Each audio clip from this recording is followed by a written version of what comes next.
नमस्कार साथियों। तो चलिए आज के दैनिक जागरण में क्या खास खबरें हैं उन्हें हम लोग एक एक करके देख लेते हैं। और याद रखिए दैनिक जागरण का राष्ट्रीय संस्करण है, तो इसमें आप लोगों को महत्वपूर्ण खबरें ही देखने को मिलेंगी। हिंद प्रशांत में शांति के लिए क्वाड जरूरी है। और G20 शिखर सम्मेलन से पहले पीएम मोदी और राष्ट्रपति बाइडेन का चीन को संदेश। पहली बार भारत यात्रा पर पहुंचे बाइडेन, 5 माह में पीएम मोदी से तीसरी मुलाकात है। और सुरक्षा परिषद में बतौर स्थायी सदस्य शामिल करने की भारत की मांग का किया इन्होंने समर्थन। और आप सभी जानते हैं कि G20 सम्मेलन हो रहा है हमारे देश में, तो उसी की बात हो रही है। सबसे पहले आप लोगों को बता दूं कि अमेरिकी राष्ट्रपति की बात हो रही है। और G20 की बात करें तो ग्रुप ऑफ 20, आप सभी जानते हैं कि 20 देशों का ये समूह है एक तरह से। और इसमें अगर आप लोग देखें तो इसकी स्थापना कब हुई थी? इसकी स्थापना 26 सितंबर 1999 में हुई थी। अंतर्राष्ट्रीय संगठन है और वैश्विक अर्थव्यवस्था में प्रमुख मुद्दों पर चर्चा करने के लिए व्यवस्थित रूप से महत्वपूर्ण औद्योगिक और विकासशील अर्थव्यवस्थाओं को एक साथ लाना इसका काम है। 20 सदस्यों में आप देखिए अर्जेंटीना हो गया, ऑस्ट्रेलिया, ब्राजील, कनाडा, चीन, France, Germany, Bharat, Indonesia, Italy, Japan, Mexico, दक्षिण कोरिया, रूस, सऊदी अरब, दक्षिण अफ्रीका, टर्की, यूनाइटेड किंगडम, और आप देखिए संयुक्त राज्य अमेरिका और यूरोपीय संघ आप लोगों को देखने को मिलेगा। 20 मेंबर हैं इसके, ठीक है। और क्वाड की बात करें तो आप देखते हैं कि इसमें कौन कौन शामिल है। आपका भारत शामिल है, जापान शामिल है, ऑस्ट्रेलिया शामिल है, और आप देखते हैं कि अमेरिका शामिल है। ये 2017 के बाद ही आया, ठीक है। तो ये भी आप लोग याद रखिएगा इसमें। और सुरक्षा परिषद की अगर हम लोग बात करें तो इसमें आप देखिए यूएनएससी की बात हो रही है, यूएनएससी। और यूनाइटेड नेशंस सिक्योरिटी काउंसिल की बात कर रहा हूं मैं। और इसकी स्थापना की बात करें तो 24 अक्टूबर 1945 में हुई थी। न्यूयॉर्क यूएस शहर यूएसए में इसका हेडक्वार्टर देखने को मिलेगा। इसमें 15 सदस्य हैं, जिसमें आप देखते हैं 5 तो स्थायी सदस्य हैं। और स्थायी सदस्यों में चाइना हो गया, फ्रांस हो गया, रूस हो गया, यूनाइटेड किंगडम हो गया, संयुक्त राज्य अमेरिका हो गया। और 10 इसके गैर स्थायी सदस्य होते हैं। स्थायी सदस्यों के पास विशेष अधिकार दिए गए हैं। अगर आप देखिए कोई प्रस्ताव आया, ये 5 सदस्य उस पर सहमत नहीं है, उसके पक्ष में नहीं है, तो वो प्रस्ताव पारित नहीं होगा, वो प्रस्ताव पास नहीं होगा। तो इसलिए भारत को भी इसमें शामिल करने की बात हो रही है, ठीक है। और दोनों नेताओं ने सामरिक और रक्षा संबंधों को मजबूत करने पर बात भी कही है, आप देखेंगे। चलिए, भाजपा और जदयू ने कर्नाटक में लोकसभा चुनाव के लिए मिलाया हाथ। दोनों पार्टियों ने में बनी, आप देखते हैं सहमति, 4 सीटों पर लड़ेगा जदयू। और आप देखिए येदियुरप्पा ने कहा कि इस समझौते से हम काफी ताकत मिलेगी, आप देखेंगे। चलिए, आप लोग सभी जानते हैं कि 2024 में क्या है, लोकसभा चुनाव है। और आपको मालूम होगा कि कितनी सीटें हैं लोकसभा में? 543 सीटें हैं। इनका चुनाव डायरेक्ट जनता के द्वारा होता है। तो आप देखेंगे कि ये हमारा प्यारा भारत है, ये कर्नाटक आपको देखने को मिलेगा। बेंगलोर इसकी राजधानी है। 1 नवंबर 1956 में इसकी स्थापना हुई थी। इसकी सीमा गोवा, महाराष्ट्र, तेलंगाना, आंध्र प्रदेश, तमिलनाडु, केरल से लगती है। और आप देखिए थावर चंद गहलोत यहाँ के राज्यपाल हैं। मुख्यमंत्री सीताराम यहाँ है। कर्नाटक में विधानसभा में 224 सीटें हैं, विधान परिषद में 75 सीटें हैं, राज्यसभा में 12 सीटें हैं, लोकसभा में 28 सीटें हैं। 1,91,791 वर्ग किलोमीटर में आपका फैला हुआ है क्षेत्रफल में। और आप देखेंगे कि चुनाव करवाता कौन है? इलेक्शन कमीशन ऑफ इंडिया, भारतीय निर्वाचन आयोग, एक संवैधानिक संस्था है। संविधान के अनुच्छेद 324 के तहत इसकी स्थापना की बात की गई है। और 25 जनवरी 1950 में स्थापना हुई थी। नई दिल्ली में हेडक्वार्टर देखने को मिलेगा। शिव कुमार सेन पहले मुख्य चुनाव आयुक्त थे, ये भी याद रखिएगा। और भारत में आप देखते हैं कि 7 में से 3 सीटें जीतकर भाजपा ने पुराना प्रदर्शन रखा बरकरार। ये अभी आप देखते हैं कि बाई इलेक्शन हुए थे ना, उपचुनाव हुए ना, तो उसी की बात हो रही है। एक बात बता दूं, किसी भी कारण से कोई भी सीट खाली हो जाती है ना, तो वहां चुनाव करवाए जाते हैं 6 महीने के अंदर। उसी को आप लोग वाई इलेक्शन कहते हैं, उपचुनाव कहते हैं। ये चुनाव भी आपका इलेक्शन कमीशन ऑफ इंडिया ही करवाता है, ये आप लोग याद रखिएगा। सोने की अनिवार्य हॉलमार्किंग का दायरा बढ़ाया गया है। या आप देखते हैं कि सरकार ने सोने की अनिवार्य हॉलमार्किंग का दायरा बढ़ाया है। उपभोक्ता मामलों के मंत्रालय ने उत्तर प्रदेश, बिहार व झारखंड समेत 16 राज्यों के 55 जिलों को शामिल किया है। अब हॉलमार्किंग के तहत कवर किए गए जिलों की संख्या 343 हो गई है इसमें। चलिए, ये भी आप लोग याद रखिए। वैश्विक शिक्षा सुधारों के ब्लूप्रिंट के तौर पर उभरी नई राष्ट्रीय शिक्षा नीति। और G20 देशों ने माना कि जिन बड़ी पहलों पर वे कर रहे हैं काम, वे सब इस नीति में शामिल हैं। ऐसी कोई बड़ी चीज़ नहीं है सामने आई जो NEP में छोटी हो और सुधार के लिए जरूरी है। ये नई शिक्षा नीति आई हुई है, आप सभी जानते हैं, उसी की बात हो रही है। और सर्वे रिपोर्ट पेश करने को ASI को मिला 4 सप्ताह का समय। एक ज्ञानवापी परिषद जो आप देखते हैं कि बनारस में आप लोगों को देखने को मिलता है। कहते हैं कि भगवान शिव के मंदिर को तोड़कर एक ज्ञानवापी मस्जिद बनाई गई है। ये आप देखें उत्तर प्रदेश की बात हो रही, लखनऊ इसकी राजधानी है। और आप सभी जानते हैं कि इसकी अंतर्राष्ट्रीय सीमा नेपाल से लगती राज्यों में बिहार हो गया, झारखंड, छत्तीसगढ़, मध्य प्रदेश, राजस्थान, हरियाणा, हिमाचल प्रदेश, उत्तराखंड और नई दिल्ली से लगती है। और विधानसभा में 403 सीटें हैं, विधान परिषद में 100 सीटें हैं, राज्यसभा में 31 सीटें हैं, लोकसभा में आपको 80 सीटें देखने को मिलेंगी। योगी आदित्यनाथ यहाँ के मुख्यमंत्री हैं। और एएसआई की अगर हम लोग बात करें तो 1861 में इसकी स्थापना हुई थी, अलेक्जेंडर कनिंघम के समय। भारतीय पुरातत्व सर्वेक्षण की बात कर रहा हूं मैं। दिल्ली को सजाने संवारने पर हुए खर्च 171 करोड़, क्योंकि आप देखते हैं दिल्ली में ही हो रही ना G20 की बैठक। देखिए नई दिल्ली इसकी राजधानी है, विधानसभा में 70 सीटें हैं, राज्यसभा में आपकी 3 सीटें हैं, लोकसभा में आपको 7 सीटें देखने को मिलेगी। अरविंद केजरीवाल यहाँ के चीफ मिनिस्टर आपको देखने को मिलेंगे।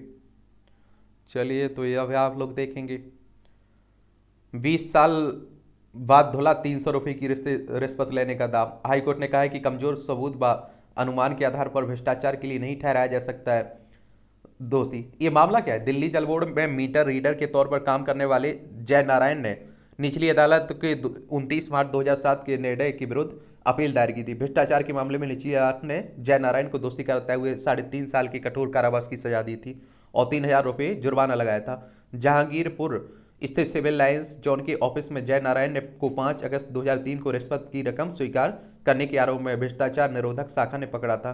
जय नारायण का कहना था कि उसे फंसाया गया है। तो आप देखिए इसीलिए हमारे यहाँ आप देखते हैं कि कानून व्यवस्था पर सवाल भी उठते रहते हैं कि इतनी लंबी न्यायिक व्यवस्था है कि आप देखते हैं कि उसकी ज़िंदगी निकल जाती है अगर वो झूठे केस में भी फंस जाता है। वैवाहिक विवाद बढ़ रहे हैं, बच्चों के दुरुपयोग की प्रवृत्ति, ये हाईकोर्ट कह रहा है। आजकल आप देख रहे हैं इस तरह के पारिवारिक मामलों में भी खूब कोर्ट हमारे सुनवाई कर रहे हैं। प्रदूषण की तरफ पर चिन्हित किए गए गर्मी के भी हॉट स्पॉट। और आप देखिए राजधानी की पहली बार तैयार हो रहे हैं हीट एक्शन प्लान में अधिक गर्मी और लू वाले 10 हॉट स्पॉट 9 मानकों के आधार पर किया गया है चिन्हित। DDMA ने स्वीकृत किया है इन हॉट स्पॉट को 9 मानकों की स्थिति। इसमें आप देखिए स्वच्छता, बिजली, पानी, स्वास्थ्य, परिवहन और आप देखते हैं कि आवास, कुकिंग, जागरूकता और गर्मी के लक्षण आदि शामिल हैं इसमें। अब आप देखिए दुनिया भर के लोग G20 सम्मेलन में भाग लेने के लिए आ रहे हैं। आप देखिए ऋषि सुनक साहब हों, रूसी विदेश मंत्री हों, चीन के प्रधानमंत्री हों, सब भारत आ रहे हैं। साझा घोषणा पत्र पर सहमति की कोशिश भी हो रही है। यूक्रेन के अलावा भारत के हर मुद्दे का समर्थन है, यूरोपीय संघ कह रहा है ये। चलिए ये आप देखिए दिल्ली एयरपोर्ट पहुंचते ही लोक नृत्य पर थिरकी IMF प्रमुख। IMF के बारे में आपको बता देता हूं, इंटरनेशनल मॉनेटरी फंड की बात हो रही है, अंतर्राष्ट्रीय मुद्रा कोष की बात हो रही है। और इस तरह के संगठनों के बारे में जरूर एक सामान्य जानकारी रखा करिएगा, इनसे क्वेश्चंस पूछे जाते हैं। इसकी स्थापना कब हुई थी? 27 दिसंबर 1945 में अंतर्राष्ट्रीय वित्तीय संस्थान है। अंतर्राष्ट्रीय मौद्रिक सहयोग को बढ़ावा देना, अंतर्राष्ट्रीय व्यापार को सुविधाजनक बनाना, सतत आर्थिक विकास को बढ़ावा देना, भुगतान संतुलन की कठिनाइयों का सामना करने वाले सदस्यों को संसाधन उपलब्ध कराना, अंतर्राष्ट्रीय वित्तीय संगठनों को रोकना, उनसे उभरने में सहायता करना इसका काम है। वॉशिंगटन DC USA में इसका हेडक्वार्टर आपको देखने को जरूरी है। चलिए ये मोदी ने बदली DP, भारत मंडप के नटराज की तस्वीर लगाई है। अब देखेंगे G20 के कई भाषाओं में किया जाएगा प्रतिनिधियों का स्वागत, ये भी आप लोगों को देखने को मिलेगा।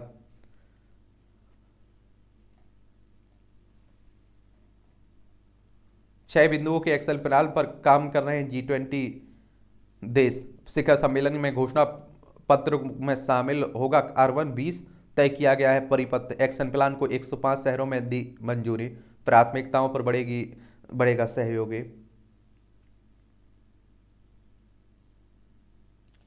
अब आप देखिए कि ये आप लोग देखिए नटराज सांस्कृतिक गलियारा, डिजिटल इंडिया एक्सपेरिमेंट, RBI की इनोवेशन पॉपुलेशन, ये भुगतान प्रणाली अनुभव केंद्र, ये सब आप लोगों कला बाजार, ये सब आपको देखने को मिल रहा है। अब G20 की बात हो रही है, अब देखिए क्या होता है इसमें, आने दीजिए देखते हैं। 15 देशों के प्रमुखों ने मोदी की बैठक आर्थिक व रणनीतिक हितों को बरी था। कनाडा और ब्रिटेन के PM साथ वार्ता में उठेगा खालिस्तान का मुद्दा और मॉरिशस और बांग्लादेश के साथ संबंध बढ़ाने पर सहमति हुई रही। PM मोदी की हसीना और जगन्नाथ के साथ हुई द्विपक्षीय आप देखिए वार्ता। हसीना ने तीस्ता नदी जल समझौते को गति देने का आग्रह भी किया है। अब भारत आएंगे तो आप देखते हैं प्रधानमंत्री से मिलेंगे, स्वाभाविक सी बात है, आप सभी जानते हैं।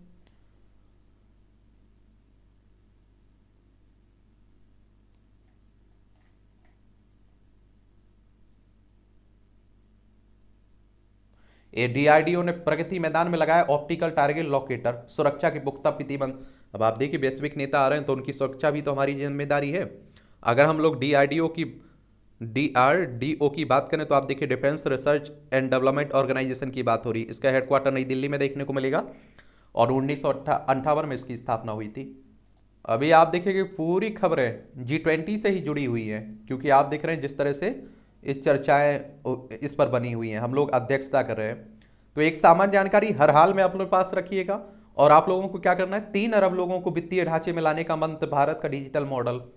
और निर्मला सीतारमण ने अमेरिकी वित्त मंत्री के साथ बैठक की है और जिस काम में 47 साल लगते भारत ने उसे 6 साल में कर दिखाया है। ये आप देखते हैं प्रधानमंत्री साहब पर है। विश्व बैंक ने G20 के लिए तैयार किए दस्तावेजों में भी भारत की तारीफ की है।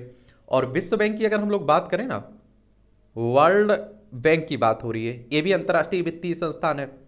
और आप देखेंगे कि इसकी स्थापना की अगर हम लोग बात करें तो 7 जुलाई 1944 में हुई थी और वॉशिंगटन DC USA में इसका हेडक्वार्टर देखने को मिलेगा। और जो पूंजीगत परियोजनाओं को आगे बढ़ाने के उद्देश्य से निम्न और मध्यम आय वाले देशों की सरकारों को ऋण और अनुदान प्रदान करता है एक तरह से। तो ये सब आपको देखने को मिलेगा। उत्तरी ग्रिड फेल होने पर भी प्रगति मैदान में तुरंत शुरू हो जाएगी बिजली आपूर्ति। अंतरिक्ष से दिल्ली की तस्वीर ट्वीट करने वाले सुल्तान की होर्डिंग भी लगाई, होर्डिंग में छाए हुए हैं। सब आप देखिए, ये भी आप लोग देखेंगे। ये सभी आपकी राजनीति से जुड़ी खबरें हैं। तो आप देखते हैं कि बस चुनाव आयोग के बारे में याद रखिएगा, कहीं चुनाव होता है तो उसके बारे में याद रखिएगा। और जातिवार जनगणना कराए सरकार, राज्य के प्रयासों का विरोध करे। ये आप देखते हैं कि जनगणना नहीं कराने से 14 करोड़ लोगों को नहीं मिल रही खाद्य सुरक्षा और अन्य सुविधाओं से भी वंचित है। और आप देखिए अगर हम लोग देखिए खाद्य सुरक्षा और जाति आधारित जनगणना की बात करें तो आप देखते हैं कि जातियों की गणना की बात हो रही है कि इस जाति की संख्या इतनी होगी, इस जाति की संख्या इतनी होगी। और जनगणना आप देखते हैं कि हर 10 साल में होती है। पहली बार 1872 में लॉर्ड मेयो के समय में हुई थी। नियमित जनगणना जो होती है वो 1881 से लॉर्ड रिपन के समय में शुरू हुई थी। तो ये सब आप लोगों को देखने को मिलेंगे, ठीक है। हिमालय की पीर शायद पिघल जाए।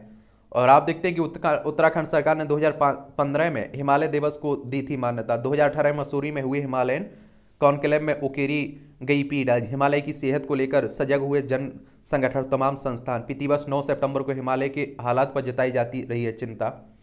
और आप देखते हैं कि मानसून आता है, यहाँ जिस तरह की आप देखते हैं हालात बनती है और पर्यावरण से जिस तरह से हम लोगों ने छेड़छाड़ किया है प्रकृति से, उसी का भुगतान भी हमें करना पड़ रहा है। पर्यावरण मंत्रालय ने सुप्रीम कोर्ट की CEC की जगह बनाई नई समिति। एक अध्यक्ष, एक सदस्य सचिव और 3 विशेषज्ञ होंगे। यह समिति 2002 में सुप्रीम कोर्ट द्वारा गठित विशेषज्ञ समिति का स्थान लेगी। ये आप देखिए केंद्रीय अधिकार प्राप्त समिति की बात हो रही है। इसमें बेईमानी वादी उदार रवैये का फायदा उठाएं तो दया न दिखाएं अदालत, सुप्रीम कोर्ट ने कहा है। ये भी आप देखेंगे।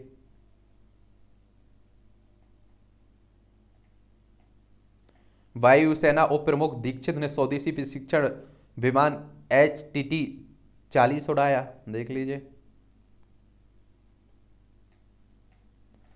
मंदार पर्वत पर धार्मिक पर्यटन संघ प्रकृति और इतिहास दर्शन का अवसर है। और हरे भरे जंगल, पहाड़, डैम से भरपूर बिहार के बांका जिले की यात्रा कराती है अनूठी पहल। और आप देखते हैं कि इस तरह की पर्यटन को बढ़ावा मिलता है और पर्यटन क्षेत्र हमारी अर्थव्यवस्था में एक बड़ा योगदान भी देता है। इस तरह की जगहों पर जाया करिएगा तो एक सामान्य जानकारी भी उसके बारे में देख लिया करिएगा, घुमाया करिएगा। ये आप देखिए संपादकीय पार्ट है, एडिटोरियल्स वाला पार्ट है। ये आपको प्रीलिम्स में, मुख्य परीक्षा में, इंटरव्यू में हर जगह मदद पहुंचाता है। जब आप लोग आंसर राइटिंग करते हैं ना तब भी आप लोगों को मदद मिलती है और आप लोग निबंध लिखते हैं तब भी मदद मिलती है। एक सामान्य जानकारी भी मिल जाती है। हमारे अंतर्राष्ट्रीय उभार का आधार, ये आप देखिए नई दिल्ली में G20 शिखर सम्मेलन आयोजन के साथ ही अंतर्राष्ट्रीय स्तर पर भारत का कद बढ़ना और तय है। मैंने आपको बताया ना कि आजकल खबरें आपकी G20 से ही जुड़ी हुई है। आर्टिकल भी G20 के देख के ही लिखे जा रहे हैं। और भारत भू राजनीतिक और भू आर्थिक केंद्र के रूप में स्थापित हो रहा है। दुनिया नई दिल्ली की दिखाई दिशा के अनुरूप सक्रिय हो रही है।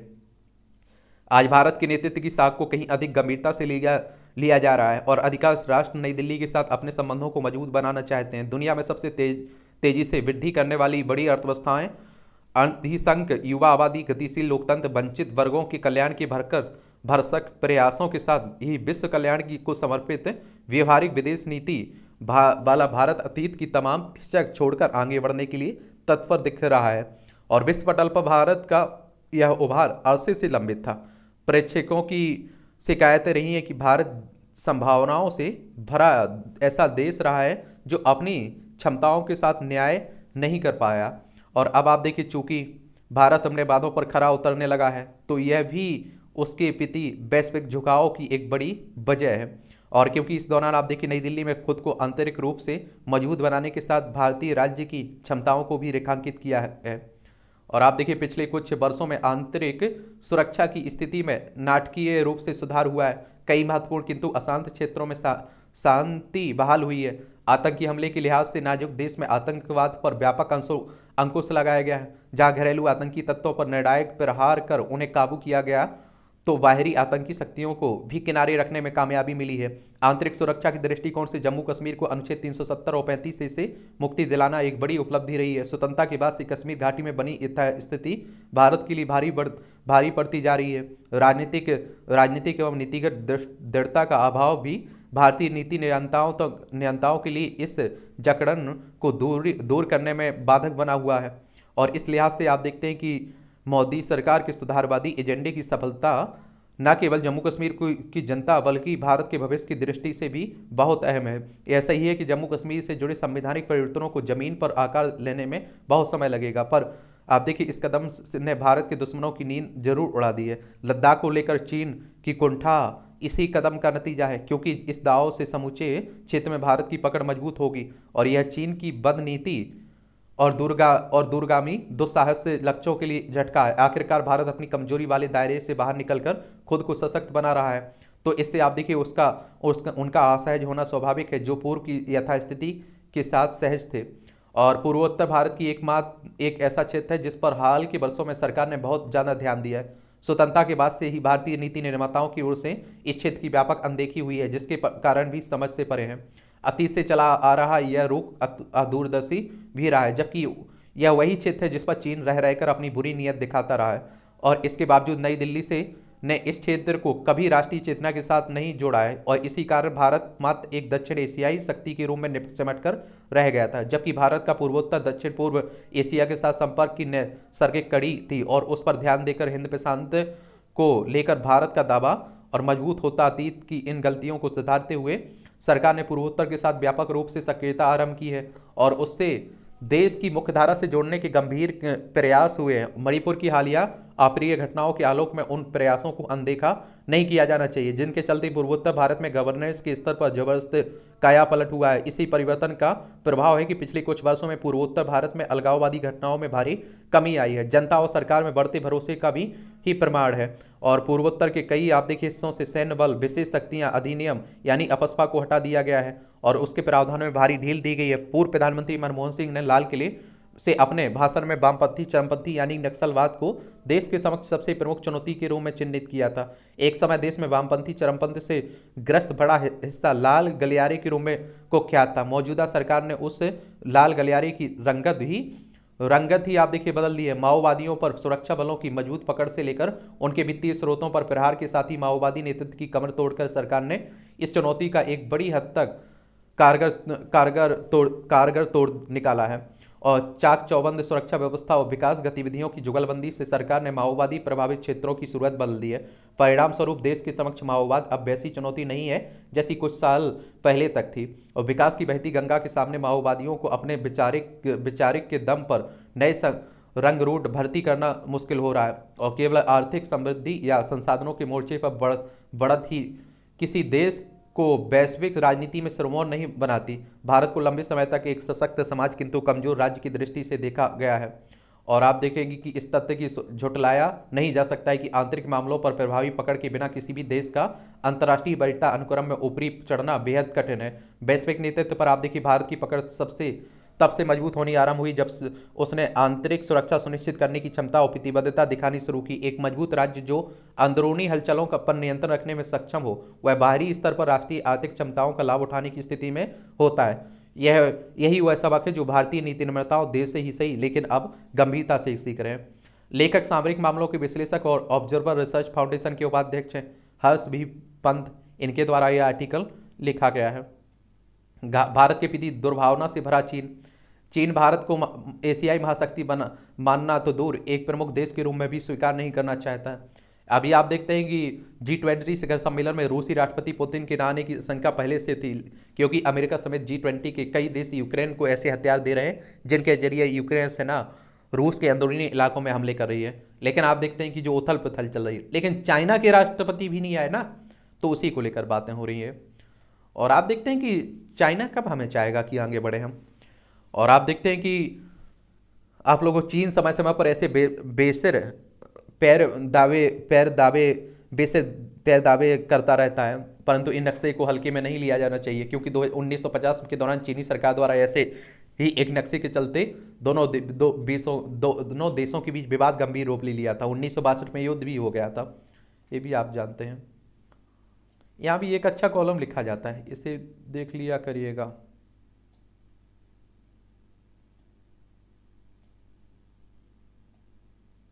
देखिए, चिंता से मुक्ति। हम सभी अपने जीवन की दशा दिशा सुधारना चाहते हैं। जीवन को संभालने की इस राय में कुछ अवरोध आ जाते हैं।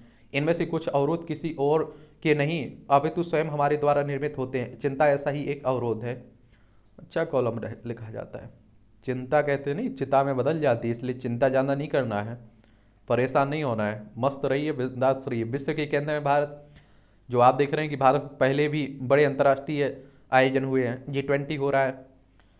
बढ़ता अतिक्रमण, उत्तराखंड में सड़कों, नदियों व सरकारी भूमि पर अतिक्रमण बढ़ता जा रहा है। इससे कहीं ना कहीं राजनेताओं की भी भूमिका है और जनता के बीच अपना आधार बढ़ाने के लिए भी लगातार ऐसी भूमि पर अतिक्रमण कराते हैं, और उसका हमें क्या होना पड़ रहा है, सड़कें और नदियाँ इसकी चपेट में भी आ रही हैं और नतीजा भी भुगतना पड़ रहा है। अवसाद से बचाव की राय। और आप लोगों को देखता हूँ ना कि आप देखिए कि कम से कम हर सप्ताह आप देखिए 2-4-10 लोग ऐसे मिल ही जाते हैं जो एंजाइटी, अवसाद, डिप्रेशन से जूझ रहे होते हैं। तो देश दुनिया में हर साल बड़ी संख्या में लोग आत्महत्या कर लेते हैं, और देश में छात्रों की आत्महत्या के मामले तो बेहद चिंताजनक हैं। NCRB के अनुसार जहां 2020 में देश भर में कुल 12,526 छात्रों ने आत्महत्या की, वहीं 2021 में यह आंकड़ा बढ़कर 13,089 हो गया। देश के प्रमुख कोचिंग हब बने राजस्थान के कोटा में तो परीक्षाओं की तैयारी को लेकर मानसिक दबाव के कारण तब छात्रों द्वारा आत्महत्या करने की घटनाएं सामने आती ही रहती हैं। अब 10वीं और 12वीं कक्षा के छात्र भी परीक्षा परिणाम अनुकूल नहीं आने पर आत्मघाती कदम उठाने लगे हैं। विश्व स्वास्थ्य संगठन के एक अनुमान के अनुसार प्रतिवर्ष विश्व भर में करीब 7.3 लाख लोग आत्महत्या कर लेते हैं। इसके अलावा लगभग 20 लाख लोग आत्महत्या का प्रयास करते हैं। आत्महत्या की प्रवृत्ति पर रोक लगाने और लोगों में मानसिक स्वास्थ्य के प्रति जागरूकता फैलाने के उद्देश्य से प्रतिवर्ष 10 सितंबर को विश्व आत्महत्या रोकथाम दिवस मनाया जाता है। दुनिया भर में सभी आत्महत्याओं में भारत का हिस्सा करीब 25% है। और NCRB ने अपने रिपोर्ट में भारत में आत्महत्या के कारणों के लिए पेशेवर और करियर संबंधों समस्याओं, अलगाव की भावना, दुर्व्यवहार, हिंसा, पारिवारिक समस्याएं, मानसिक विकास, शराब की लत, वित्तीय नुकसान, पुराने दर्द आदि को प्रमुख कारण माना है। विशेषज्ञों के मुताबिक अवसाद जैसे शारीरिक और विशेष रूप से मानसिक स्वास्थ्य को अक्षम करने वाले कारक इस सूची में सबसे आम है। खराब वित्तीय स्थिति से उपजी चिड़चिड़ाहट, शोषण और दुर्व्यवहार के अनुभव पर परस्पर संबंधित ऐसे कारक हैं जो आत्महत्या के लिए उकसाने वाली निराशा की भावनाओं को आप देखते हैं बढ़ावा दे सकते हैं। बदलती जीवन शैली, बीमारियां, पारिवारिक संबंधों में दूरियां, घर का नकारात्मक माहौल, प्रेम में विफलता, अकेलापन, शिक्षा तथा कैरियर में गलाकाट, प्रतिस्पर्धा आदि ऐसी कारण हैं जिनमें लोगों में अवसाद पनप रहा है। समस्याओं से घिरा व्यक्ति जब स्वयं को अकेला समझने लगता है तभी वह अवसादग्रस्त होने लगता है, और अवसादग्रस्त होने पर लोग प्रायः चीज़ों से या फिर अपने करीबी लोगों से भी दूरी बनाकर रहने लगते हैं। अकेले में किसी भी व्यक्ति का आत्मबल कमजोर पड़ जाता है और कई तरह के नकारात्मक विचार मन में आते हैं। ऐसी स्थिति में अपने परिवार या दोस्तों के साथ समय बिताएं जो विकट परिस्थिति में बड़ा मानसिक संबल दे सकते हैं। मनोचिकित्सकों का मानना है कि अवसाद से ग्रस्त लोगों की मानसिक चिकित्सा के जरिए उन्हें स्वस्थ बनाया जा सकता है। इसके अलावा परिवार और आप देखिए समाज का भावनात्मक संबल भी अवसाद में जाने से बचाने में मददगार हो सकता है। आप देखेंगे यहाँ भी छोटे छोटे कॉलम लिखे जाते हैं, ये भी देख सकते हैं आप लोग। भारत या इंडिया, नाम में बहुत कुछ रखा है। नाम में क्या रखा है, भारत कहें या इंडिया, हिंदुस्तान कहें या आर्यभट्ट, बात तो एक ही होगी। सतही तौर पर यह बात सही लग सकती है, खासकर जिन्होंने शेक्सपियर के हवाले से यह सुन रखा होगा कि नाम में क्या रखा है। परंतु किसी भी राष्ट्र के नाम की एक सांस्कृतिक निर्मित होती है, ऐतिहासिक परिप्रेक्ष्य होता है। यह नाम प्रत्यक्ष रूप से नागरिकों की अस्मिता से जुड़ा होता है। इसलिए यह कहना नासमझी कि नाम में क्या रखा है। और वैसे भी यदि नाम में कुछ नहीं रखा होता तो इंडिया और भारत का विवाद जन्म ही नहीं लेता। और आप देख रहे हैं खूब इस पर चर्चा भी चल रही, धर्म ग्रंथों में भारत की महिमा भी कहा जा रहा है। चलिए आप लोग देखते रहिए, इस पर पढ़ते रहिए। निष्ठावान चेले खरी खरी तंज कसा जाता है, पकेगा कोई नया व्यंजन भोज में। ये आप देख लीजिए जी। किन्नरों के लिए राज्य सरकार की पहल, ये रांची हिमाचल प्रदेश में। ये आप देखिए, किन्नरों को दी जाने वाली सुविधाओं में वृद्धि किए जाने की घोषणा, स्वागत योग्य है, उसी की बात हो रही है। ये आप देखिए, प्लास्टिक के डेबिट कार्ड से मिलेगी मुक्ति। भारतीय इनोवेशन की बदौलत क्यूआर कोड स्कैन करने की जगह टैप एंड पे से हो जाएगा भुगतान। और चाबी रिंग या फिर घड़ी को पॉइंट ऑफ सेल में टच करके भी बिल का कर सकेंगे भुगतान। फोन को क्यूआर कोड मशीन का पीओएस में टैप करके 500 रुपये तक का भुगतान कर सकेंगे। और यूपीआई के जरिए एटीएम से नकद निकासी शुरू होने की बात हो रही है। 2047 तक विकसित बनने के लिए भारत को 8 से आप देखते हैं 9% की जरूरत है। डेलाइट दक्षिण एशिया के सीईओ रोमल चिट्टी ने ये कहा है। विदेशी मुद्रा भंडार में $4 अरब की वृद्धि हुई है। सॉवरेन गोल्ड बॉन्ड में 11 से कर सकेंगे निवेश। आरबीआई ने कहा है 320.94 लाख करोड़ हुआ बीएसई का पूंजीकरण। रियल एस्टेट से राज्यों को 2 लाख करोड़ का राजस्व मिला। भारत के लिए एआई विकसित करेगा रिलायंस व एनवीडिया। और एप्पल का पूंजीकरण $200 अरब से ज़्यादा पहुंचा। अनिवार्य होल मार्किंग का दायरा आपको बताया ना, यही बात हो रही है। ज़्यादा लौटाई आईटीसी को 30 नवंबर तक वापस लेने का मौका है। इनपुट टैक्स क्रेडिट की बात हो रही है।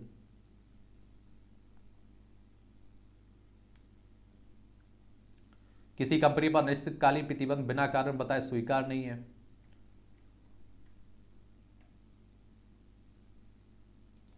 ये आप देखें, रूस और यूक्रेन के बीच युद्ध चल रहा है खूब। खालिस्तान समर्थकों ने कनाडा में हिंदू मंदिर को निशाना बनाया। ये आप देखिए, पंजाब को अलग करने की बात करते रहते हैं ना, अलग देश बनाने की, उन्हीं की बात हो रही है। सिंगापुर संसद में भारतवंशी मंत्री को निलंबित करने की उठी मांग।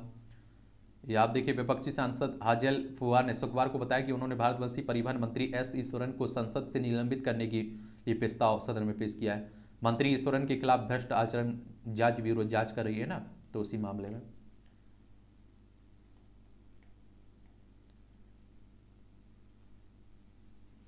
किंग्स चार्ल्स प्रधानमंत्री सुनक ने एलिजाबेथ द्वितीय को दी श्रद्धांजलि। नेपाली सांसदों ने भारत विरोधी टिप्पणी पर चीनी राजदूत को दी सख्त चेतावनी। नेपाल आप देखें तो ये उत्तराखंड, उत्तर प्रदेश, बिहार, सिक्किम, पश्चिम बंगाल 5 राज्यों की सीमा हमारी लगती है इससे। वाला मामले में सुनवाई के लिए सुप्रीम कोर्ट ने गठित की पीठ। पाकिस्तान में 2024 से पहले भी हो सकता है आम चुनाव, आप देखेंगे, ये भी कहा जा रहा है। उत्तर कोरिया ने परमाणु हमले में सक्षम पनडुब्बी लॉन्च की। इसे कोरियाई प्रायद्वीप व जापान के बीच समुद्री क्षेत्र में नौसेना की गश्ती दल में तैनात किया जाएगा। ये आप देखिए, ये दक्षिण कोरिया, ऊपर उत्तर कोरिया आपको देखने को मिलता है। ये जापान है, आप सब देखिए, ये हमारा प्यारा भारत है। 140 साल के इतिहास में सर्वाधिक वर्षा से हांगकांग बेहाल है। ये आपका क्रिकेट का क्षेत्र है, खेल का क्षेत्र हो। क्रिकेट सबसे ज़्यादा हमारे देश में पसंद किया जाता है। भारत पाक मैच में रिजर्व डे होने पर असंतोष है। ये आप देखिए, दोनों देशों के बीच रविवार को आर प्रेमदासा स्टेडियम में होना है मैच। वर्षा होने पर अगले दिन होगा मुकाबला। सदगुरु होंगे उद्घाटन समारोह के खास आकर्षण। देश में पहली बार होने जा रहे मोटो जीपी भारत रेस में उद्घाटन समारोह प्रसिद्ध भारतीय योगी, रहस्यवादी और दूरदर्शी सदगुरु खास आकर्षण होंगे इसमें। 9 और 10 अक्टूबर को होगी खिलाड़ियों की नीलामी प्रो कबड्डी लीग के लिए। मालोंग से हारे मानव ठक्कर। भारत की युवा टेबल टेनिस खिलाड़ी मानव ठक्कर शुक्रवार को यहाँ एशियाई टेबल टेनिस चैंपियनशिप में पुरुष सिंगल्स प्री क्वार्टर फाइनल में चीन के महान खिलाड़ी मा लेंगा को चुनौती देकर 0-3 से हार गए हैं। स्टमक ने उठाए सवाल। भारतीय फुटबॉल टीम के कोच इगोर स्टमक ने इराक में विरुद्ध किंग्स कप के सेमीफाइनल में अपनी टीम से जीत छीनने के लिए रेफरी की आलोचना की है। बांग्लादेश टीम का टिकट लौटने को तैयार है श्रीलंका के गेंदबाज। स्टोक्स का टेस्ट सीरीज में खेलना संदिग्ध है, इंग्लैंड के टेस्ट कप्तान है। मेसी ने गोल करके अर्जेंटीना को दिलाई जीत। देखिए फुटबॉल की बात हो रही है। कोको गप और अरीना सबालेंका में होगा खिताबी मुकाबला। यूएस ओपन की बात हो रही है ना, तो उसी की। ये स्टार्टअप के लिए साझा प्रयास। 10 लाख से अधिक आबादी के स्टार्टअप और 750 से अधिक यूनिकॉर्न के साथ G20 के देश नवाचार उद्यमिता में दुनिया में सबसे आगे है। 138 यूनिकॉर्न है इस समय भारत में। आप देखते हैं कि बन सकते हैं स्टार्टअप।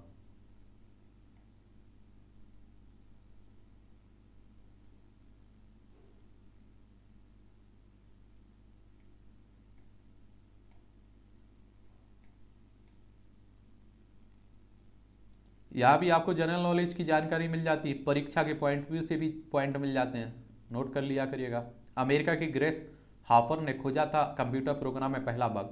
1945 में आज ही अमेरिका की ग्रेस हापर ने दुनिया के पहला कंप्यूटर बग खोजा था। यह कोई सॉफ्टवेयर बग नहीं बल्कि वास्तविक कीट था जो कंप्यूटर के हार्डवेयर में फंसकर समस्याएं पैदा कर रहा था। ग्रेस ने इसे चिमटी की मदद से हटाकर अपनी डायरी में चिपका दिया था। ध्वनि की गति से तेज उड़ान भरने वाला पहला रॉकेट बना ARS-4। 1934 में आज ही के दिन अमेरिकी रॉकेट ARS-4 ध्वनि की गति से तेज उड़ान भरने वाला पहला रॉकेट बना। इसे अमेरिकन रॉकेट सोसाइटी ने न्यूयॉर्क के मरीन पार्क से लॉन्च किया था। रॉकेट आप देखिए 400 फीट की ऊंचाई पर था, 1126 किलोमीटर प्रति घंटे की अधिकतम गति पर तक पहुंचा था। ऑस्कर में नामित पहली भारतीय फिल्म के निर्माता थे निर्माता निर्देशक महबूब खान का जन्म 1907 में आज ही के दिन गुजरात के बड़ौदा में हुआ था। 23 वर्ष की उम्र में अभिनेता बनने मुंबई पहुंचे। बतौर अभिनेता सफलता न मिलने पर निर्देशन की ओर रुख किया और 1935 में अल हिलाल फिल्म की सफलता ने उन्हें बतौर निर्देशक बॉलीवुड में स्थापित किया। औरत अंदाज ऑन जैसी कई फिल्मों का निर्देशन किया। वर्ष 1957 में कालजयी फिल्म मदर इंडिया बनाई। यह फिल्म 1958 में ऑस्कर के लिए नामांकित होने वाली पहली भारतीय फिल्म थी। घर की हवा को शुद्ध करेगा कोड। IIT जोधपुर द्वारा विकसित डिवाइस कमरे के भीतर की बैक्टीरिया को करेगा खत्म। दुनिया की बड़ी चुनौतियों में शामिल वायु प्रदूषण, इसलिए जरूरी है मुक्ति। 5 शीर्ष खतरों में से एक है वायु प्रदूषण से होने वाली बीमारी। 8 गुना अधिक भोजन की तुलना में और 4 गुना अधिक पानी की तुलना में वायु का उपयोग करते हैं हम। 2 से 5 गुना अधिक प्रदूषित होता है घर के अंदर हवा बाहर की तुलना में। समझ रहे, इस तरह काम करेगा डिवाइस। IITJ की नोवेल कोड प्रौद्योगिकी पर्यावरण में कोल्ड प्लाज्मा डिटर्जेंट को उत्पन्न करता है जिसमें आयन होते हैं। इस तकनीक में सक्रिय आयन 25 सेकंड से अधिक समय तक क्रियाशील रहते हैं ताकि लंबे समय तक जीवित रहने वाले रोगाणुओं को प्रभावी रूप से निष्क्रिय किया जा सके। यह तकनीक वातावरण में आवश्यक अर्ध तटस्थ विद्युत वातावरण का उत्पादन करती है ताकि प्रकृति के समान पॉजिटिव एवं नेगेटिव चार्ज को संतुलित किया जा सके और एरोसोल में हानिकारक रोगाणुओं को नष्ट करने के लिए हवा को स्थानीय क्षेत्रों में भी उत्पन्न किया जा सके। इस तकनीक में विद्युत खपत भी काफ़ी कम है। 4 इंच डिवाइस के लिए औसत डिस्चार्ज शक्ति 5 वाट है। बैक्टीरिया, फंगस और वायरस को निष्क्रिय करता है। और आप देखेंगे कि इसमें धूल और पराग कणों को आसानी से पकड़ता है, दुर्गंध को दूर करता है। पहली बार सुअर में मानव किडनी विकसित करने में मिली सफलता। सुअर के भूड़ में किडनी को संरचना सामान देखी गई है। गजब। चीन में Guangzhou institute of biomedicine and health शोधकर्ताओं ने ये कहा है। ऑटिज्म पीड़ित बच्चों को शब्द, रंग और आकार की पहचान करने में मदद करेगा रोबोट ब्रावो। बंगाल के सेवानिवृत्त अस्पताल कर्मियों ने बनाया विशेष रोबोट। सकारात्मक शारीरिक छवि का जीवन संतुष्टि से गहरा संबंध है, अनुसंधान कह रहा है। सकारात्मक रही है हर हाल में। कोआला में नर्सरी से चुराए 3 लाख रुपए के पौधे।